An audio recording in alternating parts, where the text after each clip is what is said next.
À bord d'un avion transportant des prisonniers, un homme extrêmement dangereux et mystérieux fut embarqué. Contrairement aux autres détenus, son visage était entièrement couvert. Son corps était enchaîné par de lourdes chaînes verrouillées. Considéré comme très dangereux, il fut attaché seul au dernier rang, alors que l'avion poursuivait son vol. Chaque prisonnier cherchait un moyen de s'évader. Cependant, il se contenta de tordre légèrement le cou. Une dent entourée d'un fin fil de fer tomba de sa bouche. Il s'en servit pour crocheter la serrure, se préparant calmement à l'explosion qu'il redoutait. Soudain, un moteur prit feu. Les pilotes tentèrent un atterrissage d'urgence. Certains prisonniers périrent dans le crash.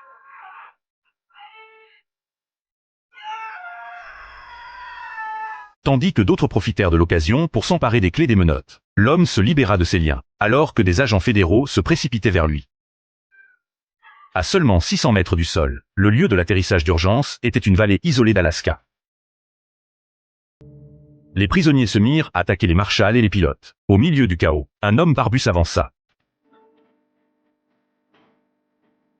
Peu après, le shérif de la ville reçut des signalements de fumée épaisse à proximité. Pour enquêter, le shérif Frank emmena des agents et un hélicoptère vers la source de la fumée. Il s'agissait du lieu du crash de l'avion. Plusieurs marshals gisaient morts au sol. Frank scruta les débris et repéra rapidement un survivant. Alors qu'il s'apprêtait à embarquer le marshal dans l'hélicoptère, les prisonniers se jetèrent soudainement sur eux comme des zombies. Les prisonniers attaquèrent les 3 agents, mais après plusieurs coups de feu, ils furent contraints de battre en retraite. 2 agents tentèrent d'aider le marshal blessé à s'échapper, mais les prisonniers chargèrent de nouveau, obligeant Frank à se battre seul. Frank fut projeté au sol, et son arme lui fut arrachée des mains. Au moment critique, un autre marshal ayant survécu au crash apparut.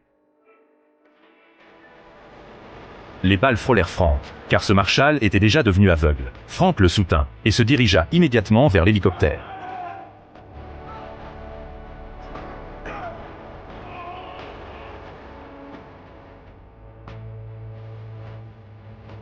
Après l'atterrissage de l'hélicoptère, Frank interrogea le marshal survivant, qui déclara qu'un prisonnier s'était échappé et avait saboté l'avion. Le marshal ignorait l'identité de l'homme.